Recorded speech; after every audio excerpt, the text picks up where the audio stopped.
Good morning. Thank you for tuning in to the Mona Lisa Monroe Morning Show. Grab your coffee or your tea, hunty, because we have a lot to talk about.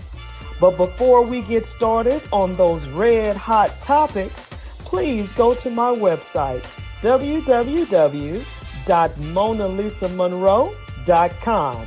We've got t-shirts, we've got mugs, we've got toast. Believe me, we've got you covered.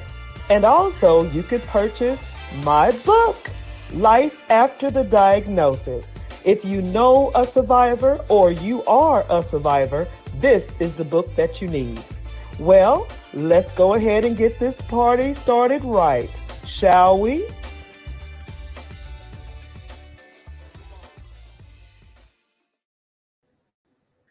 Good morning, good morning, good morning. Welcome to the Mona Lisa Monroe Morning Show, honey. Grab your coffee and your tea, hunty, because we have a lot to talk about. And of course, like the commercial says, before we get started, please visit the website www.monalisamonroe.com. We've got everything you need. We've got hats, we've got cups, we've got t-shirts, we've got it all, honey. So, as you well know, I know you follow me, my beautiful paintings. So, basically, the month of February is the love month. Not only Black history, but the love month, honey. All month long, we have been talking about what love is. Now, we've, of course, had couples on the show in the morning and in the evening. So we want you to always tune in the morning, Central, 9 o'clock, Eastern, 10 o'clock. In the evenings, 7 o'clock Central, 8 o'clock Eastern, honey, because these couples have been phenomenal.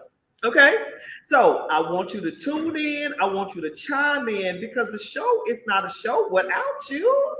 Good morning, Kimberly. How are you? Oh my gosh, girl, how have you been? It has been a minute. Oh, thank you so much. Thank you for tuning in. So, we're going to get started. And of course, like I said, couples. And this morning, we have my number one, my baby boo, my king of all kings. Well, the Lord is king of all kings, but y'all know what I'm talking about, the king of my house, Gary Monroe. Hey, honey. What's that? I got my workout gear on because I'm going to do a little running. Yeah, a little exercising afterwards. Okay, no problem, no problem. So we got a good show for you guys. So we want you to chime in, tune in, ask questions, all that good stuff. Now, of course, we had a few questions from the audience, and we got more. Yes, we got some different questions from the audience that wanted to know what love is. And just, What is it? What? How do you spell relief? How do you spell relief? Yeah. How do you spell love? How do you spell love? Yes. Love. No, ask me how you spell love. Oh, okay. How do you spell love? Monolisa.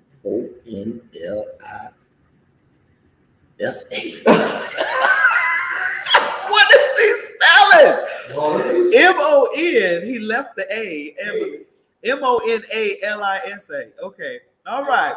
Very nice. Love that intro of the king of your house. Okay, honey, cause thank you. Okay, so we're going to get started with some questions from the audience. Keep them coming, honey, because we love communication, conversation. You know what I'm saying. Conversing with one another. So here we go. First question on the floor is what percentage would you say love has in a marriage? Ooh, that's really, really good.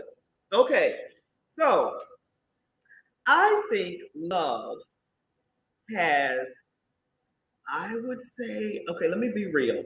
I would say love has 70% in a marriage. 70. What would you say? 33 and a third. 33 and a third. Yes, Okay. that's what I would say. All right. And we're going to elaborate. Yes, Of course. So I said 70 because love covers a multitude of sin. So I don't know. love, Wait a minute. Love covers love a covers. multitude of sins. That is correct. I will not So, take that. okay, I'm going to elaborate. Trust me. Please do. Okay. So love is forgiving. Right, Kimberly. So love is forgiving. You gotta get me in the camera. I want at least. I know this is a Lo- show. I need some So- shine too. Okay, you gonna glow, baby. All right. So love, like I was saying, love covers. Okay. So love covers arguments. Love covers mistakes. Love covers confusion. I think love is 70% of a marriage. Now, the other three, I think finances are 10. I think communication is 10. And then that last 10 is laughter. So there we go. 70 love, 10 finances, 10 communication, and 10 laughter. There's my explanation of my 70. Go ahead, honey. You said 33 And a third. and a third. So, since you said something, I would say a fourth, because you included a fourth here. And as I alluded to previously in the show, Uh-huh. marriage is, for me, Uh-huh. like lust, laughter, Okay. and love. Like, love, laughter, And lust. and lust. Like, love, laughter, and lust. And lust comes under the category of desiring your spouse. Okay, because you know lust. No, you got to put things in context. You desire your wife and you desire your husband. You lust them. You have a lustful desire for them. A craving for them. A craving. Yeah, you have an appetite for them. You're thirsty for them. You have a thirst. You have a thirsty. I would say 100%. It has to be 100 to consistently deal with another's ideology. Ideologies? Idiosyncrasies. Idiosyncrasy. Okay, can relax. Mhm. And for this morning, when you wake up and look over on the other side of the bed, like, oh, hi, I would have to love you all the way. The good times are easy, but them other days, woo, child. Ooh, you know it's true, girl. You know it's true. 100% love, though. Would you say? I mean, a full 100%. Well, 100%. Right? But yeah, you know, hey, everybody's got their 100%, yeah. I agree. Absolutely. I agree. You know, and you're not the only one, Kimberly. It's a lot of people out there that it's like, now, Love conquers all. love conquers all type of mentality. Now, on the flip side of that, is some folks that do not consider love being a factor in marriage at all. It's a business Right. partnership. It's a partnership. Yeah, what do you say about that? I mean, I know people like that. Wow. That love is, look at my 4 L's, Mm-hmm. you know, because you stated it's a partnership, it's a business, Mm-hmm. it's the benefits of approaching and engaging life Mm-hmm. with a financial partner. Right. Right. So in some instances, laughter is of no concern. Like is of no concern. Uh-huh. Everything. Lust is of no concern. Mm. Love is of no concern. Yikes. It's all about just Business. life. Ooh. I guess that would be the other L. Ooh. It's just about life and the quality of life that marriage per se provides the two, or at least one of them. You know. Wow. So yeah, a lot of people are unfortunate. Well, Well, hey, you know, man. which hey, that's the last thing we want to do. I can't say is unfortunate.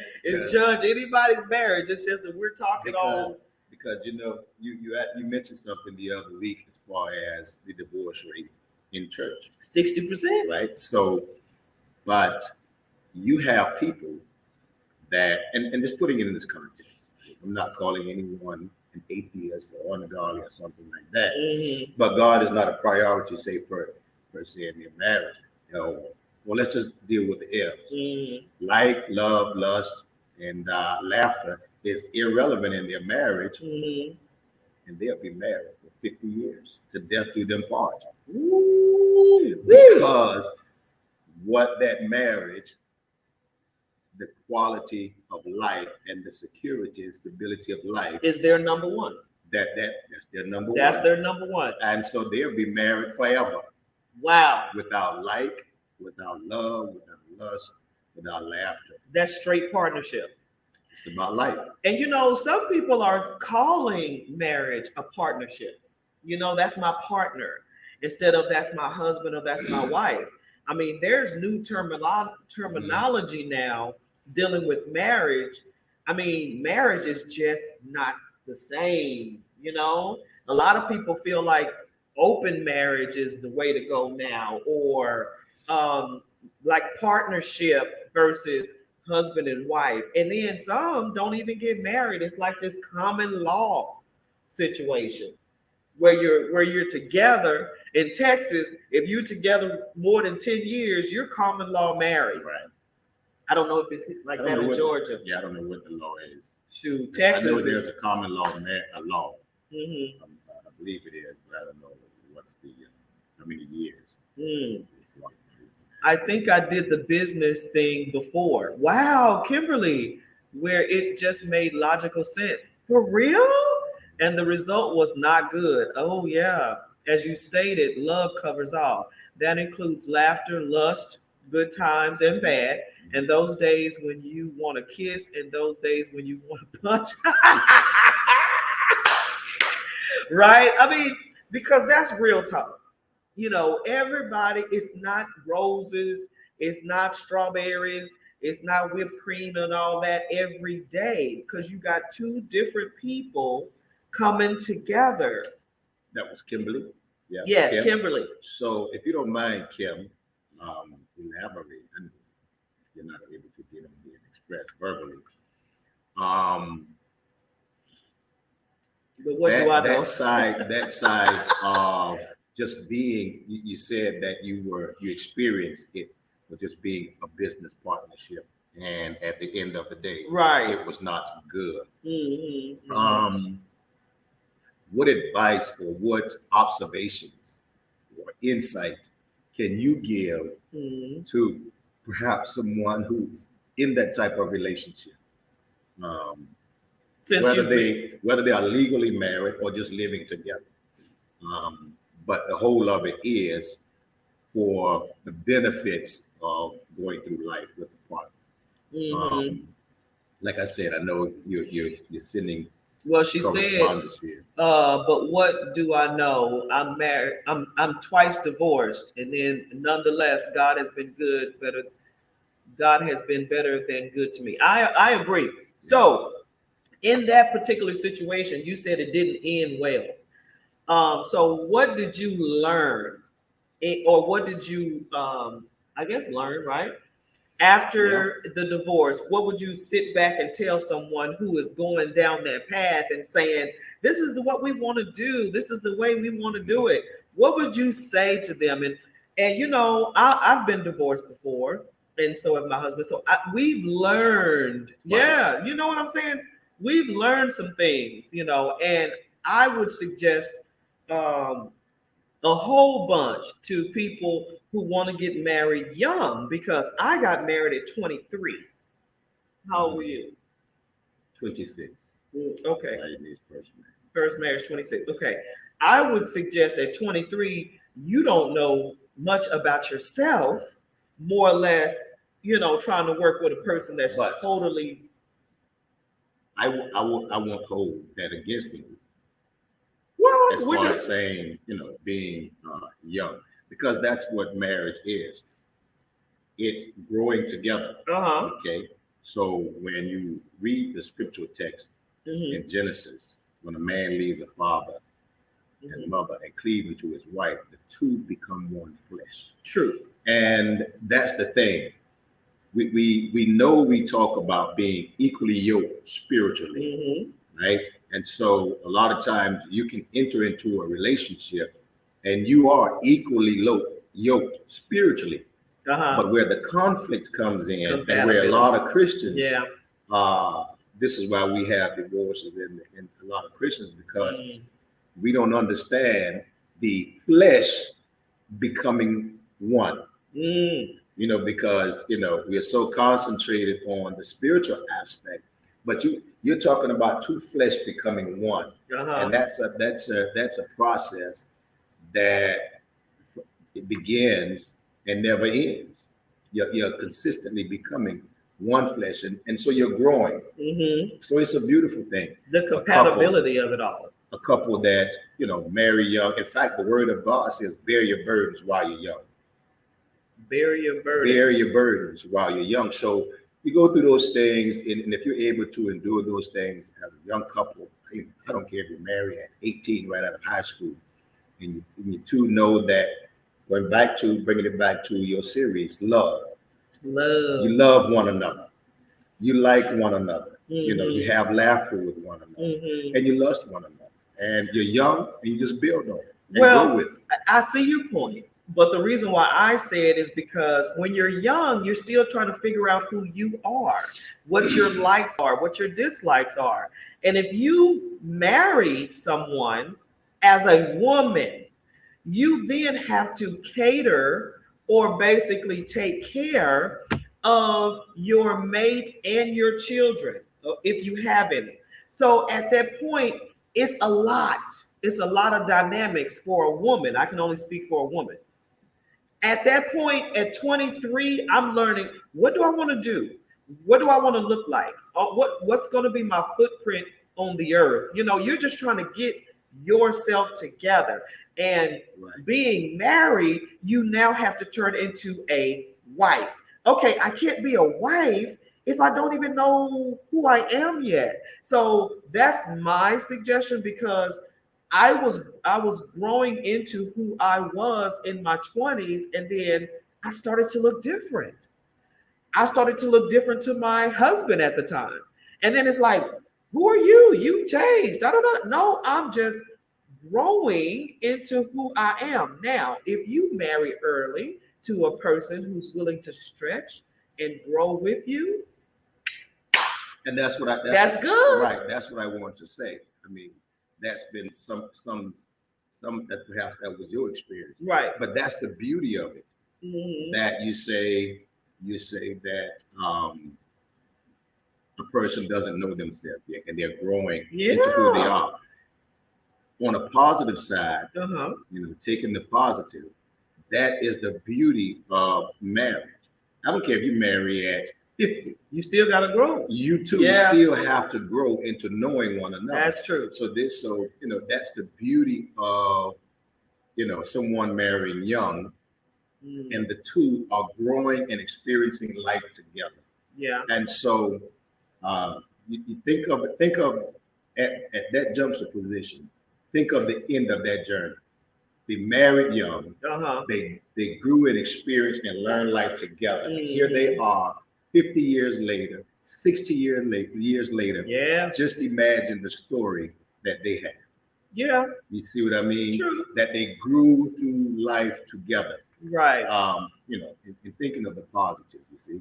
In short, I've learned that both people need to equally value each other. Amen. And love has to be at the core as well. In my situation, he didn't find me valuable, and anything you didn't value, you eventually throw away. Girl, you better preach today. And you don't value, you throw away. Yeah. And then my first marriage, I was 18. Y'all know I didn't have a clue what I was doing and had no business getting married. He was 19, by the way. See, that's it, to But me. again, I agree with you, Kimberly. It's like it's early in the game, and how does he know to value you? Okay, 19. How does he know to value you as a wife at 19? At 19, he's just getting out of high school. He's just trying to do what he needs to do. It's no.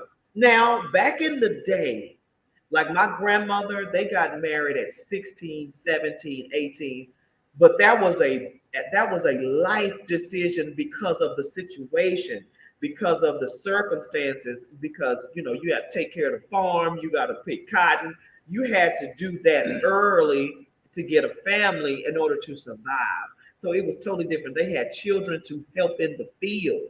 It wasn't like I want to hold the baby and put lace and all of that on them. They had to work. but I Okay. still, I take the positive. Oh, well, on that. I take the understandable. positive on that Understandable. because it's a beautiful thing. It's a beautiful marriage It's is a beautiful thing. This relationship is a Beautiful. beautiful thing. It was the And, second spouse who had the value issue, girl. It doesn't. It doesn't. I was 40. It doesn't matter how young or old. It goes back to your series topic, and that's love. Well, like Kimberly was saying, he was 44. What? Well, in the second Yeah. relationship, And now was the second marriage. now you old and Right. still don't know. So it yeah. wasn't the first marriage. It wasn't the first marriage at 16 or 18 or Right, 19. right. The second marriage. So- I didn't value. Right. So hey, it is what it is, right? So second question on the floor. What is your take on the understanding of marriage in the 21st century? That is a good question because now I don't understand the mentality that's going around right now about marriage. It's like it's a piece of paper. I mean, you've always had that sentiment, but And they were talking about.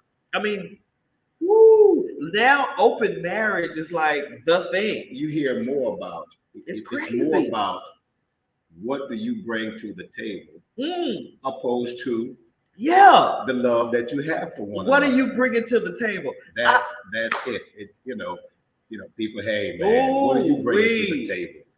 Gentlemen, I What do need you y'all have to chime in on that. What do you have to offer? And that's male and female. I mean, we're living in a time of equal opportunity. Yes. So it used to be, the man, what he's bringing to the table, in part. Yeah. But now, brothers are equally saying, young guys are What are equally you saying, bringing to the listen, what are you bringing to the table? What? All you have to offer is good sex. You're beautiful. and is that all you're bringing to the table? Is that all you bringing? And Is swinging from some poles? Absolutely. Wow. So again, that goes back to the partnerships type marriages. So it may not be a partnership, but people are coming together and they're making their final decision on whether to marry this person based on what this person is bringing to the table, Right. opposed to just raw love. Yeah. And going What back are you to bringing? being 18 or 19, guess what? I don't have anything on the table, but I know I love you. Well, yeah, There's that nothing young. on the table. We just That's love true. one another. That's true. I just want to spend my life with you. We want to grow. We actually have to build a table. Right. Yeah, that's I mean? a benefit of young. Whether it's young. No, because when you get older, you're looking for something to be on the table. Yes, and I mean you got to have you're coming with something, but what is wrong with two people meeting one another? And irrespective of if you have all of this to put on the table, you two have to build your own table. Right. You have to what you call it, set and spread your own table. Okay. You know what I mean? Okay. So it's not a ready-made thing. Right. So I think that's what marriage is premised of marriage in today's society, in today's time? I, What are you bringing I into don't think it's as strong as it used to be considered because um, the cultures are because a lot of cultures look at marriage differently as well because when you talk about India believes in blind marriages. I mean, it's like the girl gets ready and she meets her husband the day of the wedding, and now you have shows that are doing that, and these marriages are falling apart, and some of them well, are lasting. but It's just different. 90-day marriage and and right. So to marriage at that, first sight. our observations of marriage are cultural biases. Cultural biases. Right. Our observations, whether we're black, African American, white, or whether you are of another nationality, your view of marriage is It's a certain significantly Oh, that's good. Based on your culture. based on your culture. That's You know what I true. mean? So Well, you know what I can't stand about that is because they say that black people don't respect and honor marriage. So you made a great observation during the football season. You hardly ever saw a football player's wife being shown in the a audience, black football player. but yet you saw the white football players' You see it all the wives time. being shown. And so it's All the like time you see that. Yeah. why don't, and then it's just not celebrated. Right. I mean, black love, Right. black marriage, black fathers. Right. You just really gotta, we're out there. Marriages, happily married. You know what? You know what? marriages. Not no And I basketball know wives, somebody got a wife. housewives. Somebody will be able to get those numbers down. How many NFL players are there total? How many African American NFL players there are total? That's married. And then how many of them are married? Yeah. Okay. Yeah. And when you're watching these sports events, the camera never shows, right, on their wives No. or their families, No. anything like that. Yeah. But what they always show is their mothers, because the and understand me, because the indication is that guy came from a single family home. He was raised in a home with no dad. So usually you just see when they show Well, I mean, a guy's family, they just show his mother, and that's not the majority of the guys. well, I mean, the numbers don't lie. It is the numbers don't lie. It's a lot of people that are black that were raised in single homes. Now, I mean, there's the a lot of stats people- are not lying. There's a lot of people, period, Well, black or white. It's just more so highlighted in the black community Yeah. in that sense. yeah. So that's the only observation that I'm making is when you're talking about display, Mhm. as you alluded to, black love.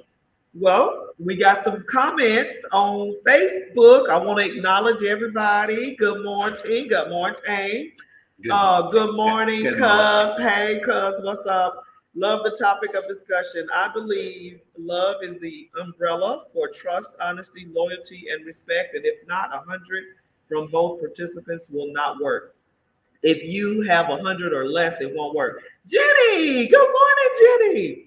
We tell our kids marriage is serious. Do not play house. Do not live with or move in before marriage. They ask, how will you know how the person is before marriage? Our answer, you learn as you grow.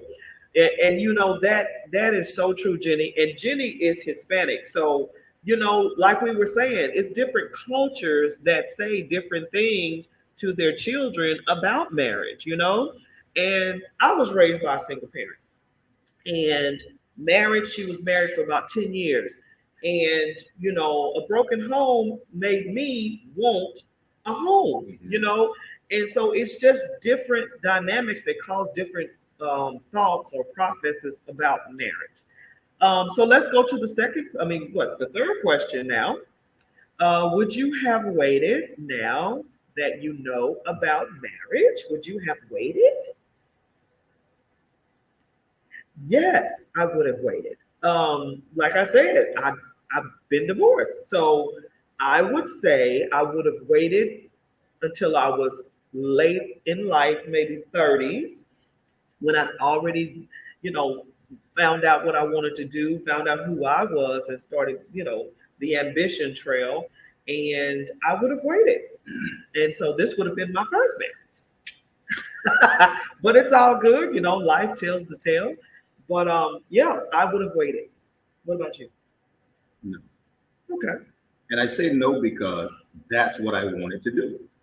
Okay. Each time, it's what I wanted to do. Mm-hmm. Each time is what I believed in at that moment. Mm-hmm. So, just the unfortunate side of it is it didn't work out. Mm-hmm. But I have no regrets as far as saying taking that plunge or putting it in that context. But no, I have no regrets. Mm-hmm. Now, and that's in life for me, period. I have no regrets. You have no regrets? You make mistakes. That's life. You Yeah. make mistakes and you learn from them mistakes. True. Or I put it to you like this. I was working on a job years ago, Mm-hmm. and I was working with a senior gentleman, right? Mm-hmm. And I was working in this paint department and studying chemicals and everything like that. Mm-hmm. So he and I were painting one day, Mm-hmm. and let's just say 4 corners, 4 walls. Okay. So he's taking all day slowly painting one wall. Wax I on, painted, wax off. yeah, I painted 3 sides. I painted 3 sides, right? Yeah, you were flying. I'm just painting, and I'm looking at him. Come on, Mr. Shorty, man. Come on, man. Yo, catch up, Uh-huh. And so at the end of the day, now he's packed up and ready to go. Right when time to knock off, he's packed up, ready to go. Here I am. I'm cleaning brushes. I'm trying to wipe down runs, drips, and errors, and all of this. So now he has to wait an extra 30 minutes for me before we can leave the site because I'm cleaning up the mess. He says to me, they used to call me Money. Some people still do. He said, Money, you know the difference between a good painter and a bad painter? Mm-hmm. And so I said, well, a good painter, because I'm looking at his work, and I said, well, a good painter doesn't have any runs, drips, or errors. He says, no, all painters want to have runs, drips, and errors. Uh-huh. The difference between a good painter and a bad painter is a good painter cleans his mess up as he goes. And so that's the same thing, unlike myself. I just was painting. And then you had to clean up Now after. at the end, I got this Oh. huge mess Right. that Yeah, I have good. to clean up. So the point that I'm making is I have no regrets. Mhm. Those were some runs, drips, and errors, but I learned to clean them. Y'all can in tell life. he a pastor. See, that was a sermon. That was a sermon with 3 points. Yeah. So that was an intro, 3 points, and a Yeah. conclusion. Let's See deal what with the I runs. Let's deal with the runs. That was Let's a deal with pastor the move. drips. That was a pastor Let's move. deal with the errors. And let's clean this thing up. All right, now. See, we're gonna have them all do a sermon in a minute. Okay. Another question: how important is finances in a marriage? Well, like I said, I think it's 10%. Remember, I said 70% love, 10% communication, 10% what is it? 10 finances, communication, and I think I said laughter. That's what I said. Laughter, communication, finances, 70% love. One thing I've learned in politics is this: as being Politics and marriage. in terms of finances. Well, we talk about finances in a marriage. And one thing I've learned in politics, everything around politics Mm. is revolves around a budget. And revenue funds a budget. Okay, revenue, your streams of income. Revenue funds a budget. Mhm. So while love, life, laughter, Don't lust, pay no bills. all of those things, sustains a marriage, revenue funds the marriage. You have to have a source of revenue in order to fund your marriage. You got to be able to fund your laughter. You got to be able to fund your lust. You got to be able to fund your love. Because, well, you know what? But It's a lot of broke folks that still have laughter, right, still have love, and still, you know what I'm saying? well, that's those Communication. Times, that's those times. Again, you're going through marriage, it's young, and But what you percentage? have that. I can't put a percentage to it. Well, how important is it? I mean, It's what would you important say? because, as I alluded to, it's important because you have to fund the marriage. Yeah. You have to fund the marriage. You have to fund the love. Uh-huh. So it's very important. But it's not in the top But tier. you don't have to throw the baby out with the bathwater. Uh-huh. See, I try to speak to the public. I'm not saying that. Because a lot of marriages divorce based on finances. Okay, listen, man. I remember we talked about this last night. Mm. I was blessed and fortunate enough to come up to be raised in the two-parent household. Yes, Okay, that's a blessing. both parents worked, but there were financial times, Yeah, right? yeah. So much so, there was Candyland time. That's a game, board game. Candyland. Candyland, Monopoly. Ooh, Monopoly. What was the little operator? Oh, I right? love that game. Operation. And Operation. Yeah. But when we played those board games, when the lights were out, Well, yeah. when the water was off, right? Everybody has it. Those hard times. So in those hard times, the family still jail. Yeah. You see what I mean? Lights out, candles on. Mm. We're sitting there playing Candyland. Yeah. And my father and mother worked through it. Yeah. And they were able to build a life as they matriculated through life. Mm-hmm. And he ended up building a home for his family. Mm-hmm. And that was his pride. Right. Building a home for his family. I remember my father saying, once we got older, Mm-hmm. and a lot of his friends were taking second mortgages and refinancing the homes, taking the surplus and buying a whole lot of things. And he said this.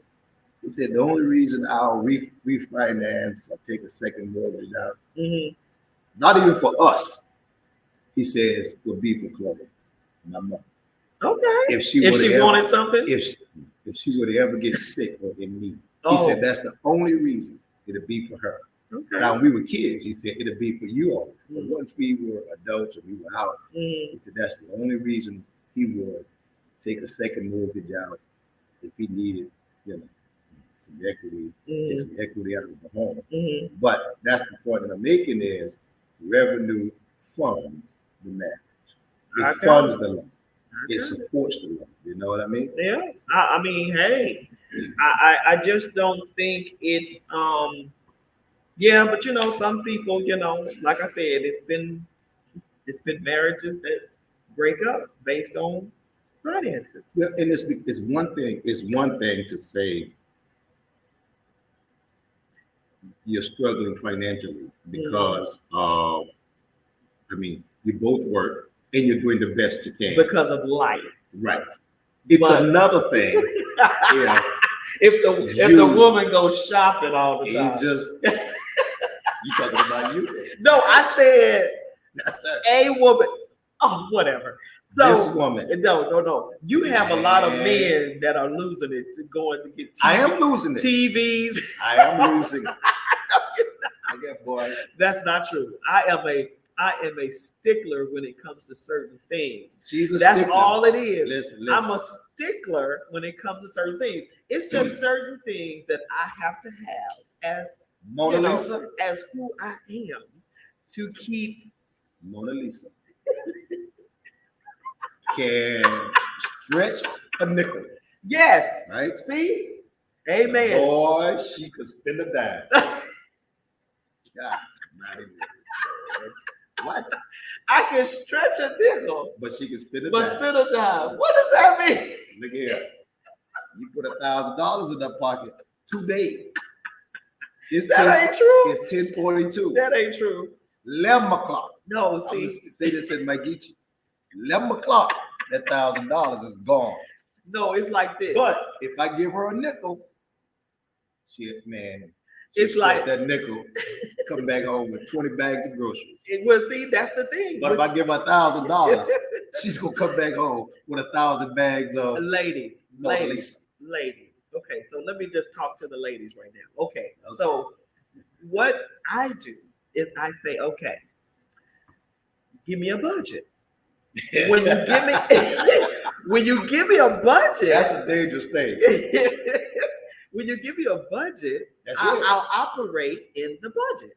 Now, if you give me money, then that's my money to spend whatever I want to spend on it. So going back to politics, all right? What is first rule of thumb when it comes to a budget in politics? A budget in politics. You go when you earmark resources to a particular capital investment in politics. You earmark $100,000 or $1 million to a project, right? That's in the budget. If you don't spend that $1 million, right? If you don't spend that $1 million, it will be spent, right? If you don't spend it, the next year, right? You don't get it. So Mona Lisa has that approach. Well, you budgeted me $2,000, so guess what? I'm spending all of it. Well, it's just like sick leave at work. Yeah. It's just like sick leave at work. That's her approach. Are you going to leave days on the table at the end of the year? You don't leave. You're going to spend your sick days. Anyway, last question on the floor is, what do you think the key to marriage is? Now, we love this question for the month of February because a lot of people out there may not be coupled up or may be coupled up, and these marriages are different. Mm-hmm. You know, everyone's marriage is different. And so we wanted to make this personal to say, what is the key to our marriage? You know, so of course, we got, two different folks in front of you right now, and we might just think the key is the same, or maybe we think it's different. I think the key is the ability to unlock her door. Unlock my door. Yeah, with that key. Like I said to you, is yes. Love the woman, lust the woman, but there's nothing greater than making the little girl in her laugh. Yeah, I remember you said that. That was sweet. Is making the little girl in her laugh. Like we did last night. Oh my God. Yeah, I probably burned about 1,500 calories. We had such a good time last night. So, and I'm gonna tell you, Dana, Kenneth, Lamar, if y'all out there, we were laughing about Pee Wee. Y'all know my So anyway, the key. And we sent some love out to Dana. Dana. Hopefully you get better soon, my love. I gotta give you a call. I'll give you a Yes, definitely. So the last few minutes of the show, we want to, of course, like we said, give shout out to Dana. Get well, girl, get well. And I wanted to personally thank the folks that's been on the show so far.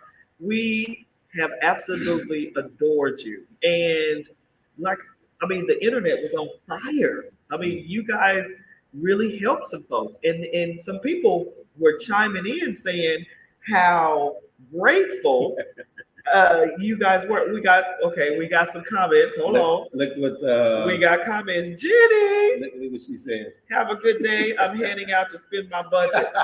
You better go, girl. See, that wasn't the message. That wasn't the You message. better go, girl. Is she married? Is she married? Jenny, are you married? Because I'm I gonna think talk Jenny to is. you. You know, I'm gonna let your husband know if you're married, you're dating. Jenny. I didn't tell her to spend the budget now. Jenny, go spend your budget, girl. So So yeah, we wanted to thank all the couples. that's a good thing. That's. I Go mean, spend we your had budget. so much fun. That's gonna be the new catchphrase. Spend your budget. Spend your But you know the thing to that is your budget. Spend your budget. So brothers, give them a budget. Give me a budget, and I'll spend it. Check. No, who would you give a blank check to? I mean, come on. Not you. Well, you know, hey. Shoot. The month of February is our love month, and once again, we'll have some couples on in the morning and at night. Awesome, awesome sauce, and hopefully we'll have Gary back tonight for the couple conversation. If not, I have to go to work. I will. I gotta go get this budget. I will hold it down. No problem. I gotta go get this budget. But we want to thank everybody for tuning in today. And once again, please go to the website www.monalisamonroe.com. And of course, we always give, because this is a pastor and I'm a minister, we always give the conclusion to the sermon. Which is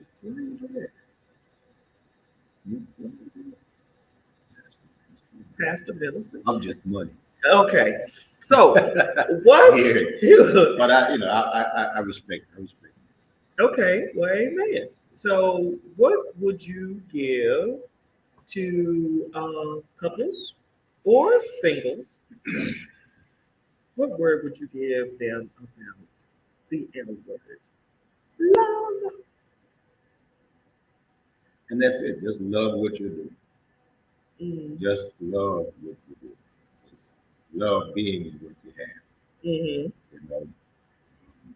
While we can sit here and give our personal observations and opinions, and people can log on and give their ideology of what a marriage is.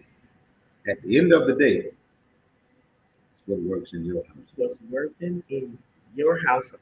Bottom line. And you two have to be on the same page. And literally have to be on the same page.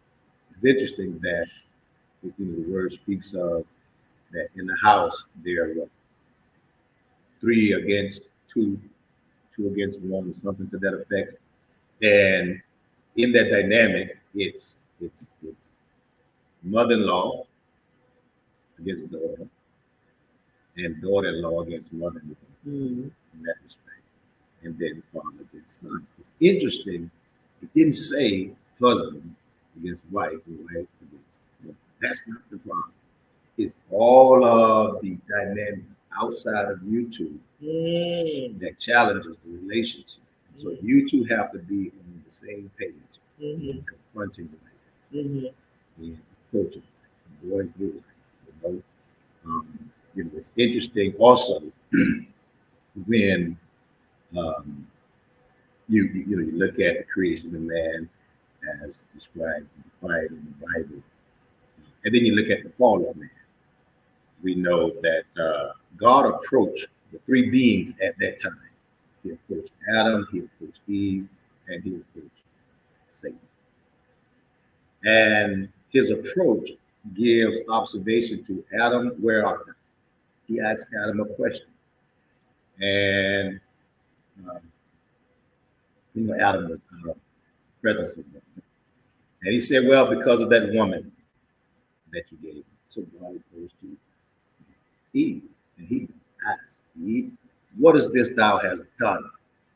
He asked her a question. Now, a question implies that you are answerable to me. But when he goes to the 3rd being, Satan the devil, he did not ask a question. He passed judgment. He said, because of you, this has happened. And husbands and wives have to realize and times of distress, you have to stop and take a look back and see, where is the devil in the room? Because it is because of him that you two are in this conflict.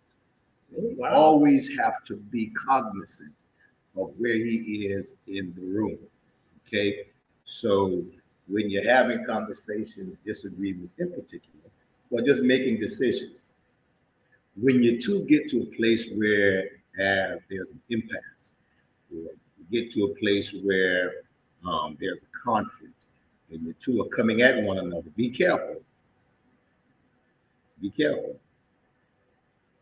And be mindful of where he is in the room. Because he simply said, because of you, this has happened. And you can have husband and wife going at one another, and he's sitting on the sideline like this. And the two of you are oblivious Of what? of him just sitting there saying, Wow. okay, yeah, I've set the stage, y'all go. Right. Okay? That's good. So just be mindful of that. Of who's in the room. Yeah. You know what? That's a sermon too. All right, Pastor. Be mindful of who's in the room. I love that. Love. Of not just who, like you don't know, of where he is in the room. Yeah, Or where if he is he in the is room. in the room. Right. Yeah, I love that. I love that. So I would just say, to couples or singles, love is something that, to me, and this is of course our opinions, is definitely an action word. It's not something that you feel because your feelings are so fickle. You can be up one moment and down the next. So love is not like that. Love is totally action. So love is sacrifice. Love is consideration. Love is intention. So love is something that you do, not something that you feel. Okay. So with couples, love is showing your mate, your partner, different aspects of you, and also at the same time enjoying the differences of them. So loving your spouse is showing how much you love them and doing something for them that they might like or love. So I just think love is always moving. It's always doing. So as a couple, do for one another. That's love. And as a single person, love yourself. Doing what? Doing whatever you want that makes you happy, right? And so when that self-care, if you pour that self-care into you, when that person comes along, you'll be able to give that to them. And, Right? you said something, how do you say this now? You're showing yourself to this person, Mm-hmm. to that fact. Mm-hmm. And that can be a benchmark of how do I know this person is the one. And I'm as a pastor, woman of God, but I've always said, it's not the anointing Mm-hmm. that you have to protect Mm-hmm. as a minister, just as anyone, as a politician. It's your commonality. Everyone cannot handle your commonality. Mm-hmm. Okay, when you're in your common space, how you talk in your common space. You have somewhat of refined Gary Monroe conversing now, right? But in my common space, you get all of that Geechee coming in, right? But don't make my subjects and verbs agree. I don't care about making my subjects and verbs agree. Okay, in my common space, right? So, but you know that this person is special, male or female. When you are comfortable, Giving them that common space. allowing them into that common space. Yeah. When you are comfortable in allowing them to see your vulnerabilities. Right. You're comfortable. Yeah, I totally agree with that. Your insecurities. I totally agree. And then it's not only you feel comfortable, but it's also how they respond to seeing your commonality, Yeah. your vulnerabilities, and your insecurities. Yeah. Because not everybody. if I reveal my commonality, this I've always said this. And Richard Scott and I, we're good friends, best of friends, and we always said we learned when we became best of friends is that a best friend is someone you can pray with. And I'm not just talking about praying just to say have a prayer partner, but someone you can go in that dark closet, you can go in that closet and pray your darkest secrets. Yeah. And when y'all get through praying and walk out, y'all still cool. We still cool. He doesn't look at me in any kind of way. Right. No judgment. In that respect or regard, right? So that's the same thing how when the person responds to your commonality or your vulnerabilities, your insecurities in that capacity. You know, it's one of those things where I still love you. I still love you. I still like you. I still like you. I mean, I wake up in the morning and your breath is not fresh, but I still love you. I still lust after you.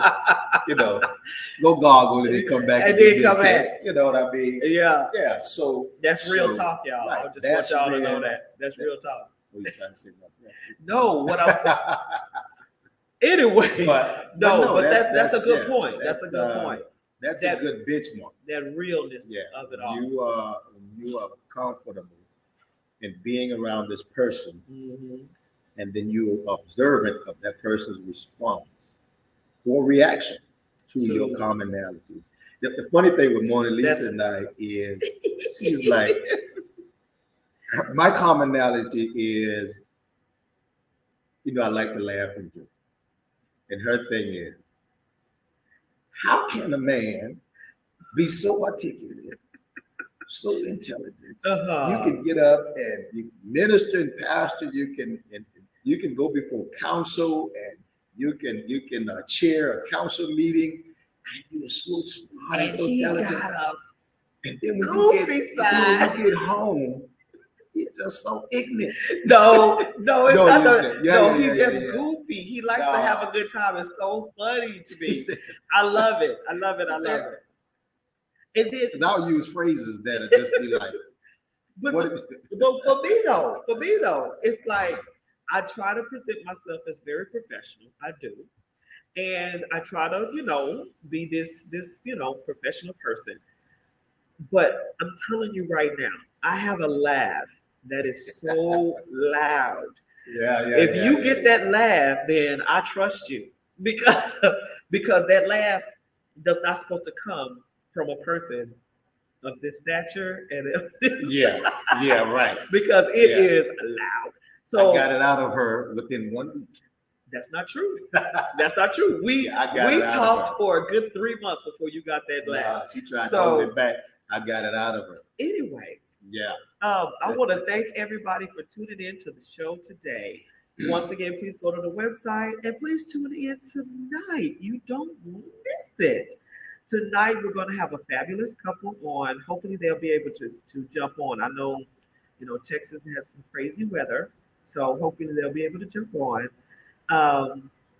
Thanks for tuning in to the Mona Lisa Monroe Morning Show. We love you. We love you. We appreciate everything about you.